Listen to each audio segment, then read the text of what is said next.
클래스 김예지, 신혼유, 정혜영입니다. 학생들의 경제관념에 대한 인식과 경제교육의 필요성에 대해 알아보기 위해 주제를 선정하였습니다.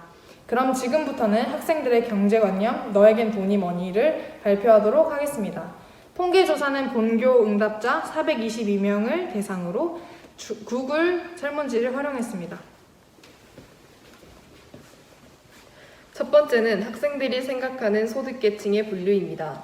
어느 정도가 중산층이라고 보는가의 질문에서는 월 400에서 600만 원대가 30.4%로 가장 많았고 그 다음 월 200만 원에서 400만 원대였습니다. 어느 정도가 고소득층이라고 보는가의 질문에서는 월 1000에서 1200만 원대의 비율이 23.8%로 가장 많았습니다. OECD의 분류법에 의하면 저소득층은 월 300만 원 이하, 중산층은 월 400에서 900만 원, 고소득층은 월 1000만 원 이상으로 학생들이 중산층에 대해 알고 있는 것으로 보였습니다. 두 번째는 자신의 가정자산을 알고 교육받았는가입니다. 가정소득을 알고 있는 학생들은 18%에 불과했고 모른다고 응답한 비율은 82%였습니다.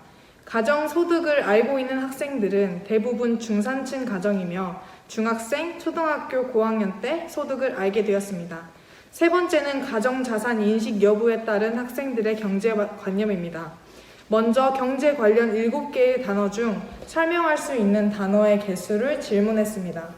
5개 이상 알고 있는 비율은 가정자산을 아는 경우 65.8%, 가정자산을 알지 못하는 경우 33.6%로 크게 차이가 났습니다.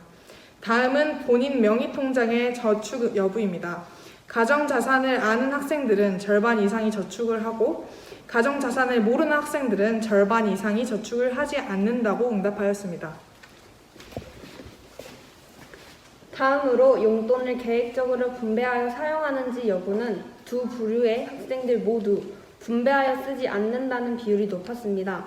그러나 가정소득을 알고 있는 학생들은 11.8%의 차이가, 모르는 학생들은 39.4%의 차이가 났다는 것에서 생각보다 두 부류의 차이가 크다는 것을 알 수 있었습니다. 네 번째는 자산관리 교육의 필요성입니다. 필요하다는 78.4%로 대부분 어렸을 때 기초적인 경제 지식을 습득해야 성인이 되었을 때 편리하다고 응답했습니다.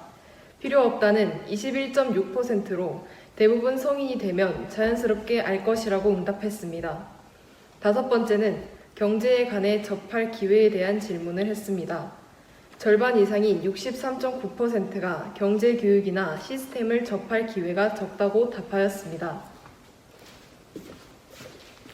결론입니다. 응답 학생 중 가정자산을 알고 교육을 받은 학생 수가 18%로 현저히 낮음을 알 수 있었습니다. 하지만 가정자산을 아는 학생들이 자산 관련 용어 인식도가 높고 본인 명의의 통장에 저축하는 비율이 높았습니다. 대부분의 학생들은 용돈을 계획적으로 분배해서 사용하지는 않으며 경제교육의 필요성을 느끼고는 있지만 경제교육을 접할 기회는 적은 것으로 보입니다. 저희가 제일 흥미로웠던 부분은 가정자산을 아는 학생들과 모르는 학생들의 경제관념 차이입니다. 자산을 알려주고 교육을 받은 아이들이 경제 단어 인식도가 높고 저축도 하고 있다는 점, 돈을 더 체계적으로 쓸 수 있다는 점에서 경제관념이 뚜렷이 잡혔음을 느꼈습니다. 부모가 아이에게 성인이 되기 전 자산을 공개하고 교육을 시켜도 되는 건지에 관한 의문을 가지고 있었지만 통계 결과 오히려 부모가 적정한 시기에 아이들에게 자산을 공개하며 교육시키는 것이 좋은 교육법이라는 생각이 새롭게 들었습니다. 이를 바탕으로 부모가 적정한 시기에 아이들에게 자산을 공개하며 경제 교육을 시키는 것이 좋다고 생각합니다.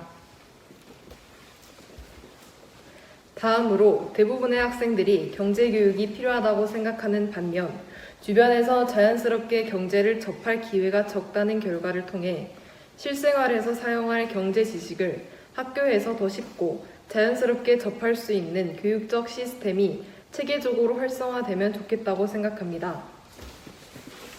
이상으로 퍼스트 클래스 너에게 돈은 뭐니 발표를 마치도록 하겠습니다. 감사합니다.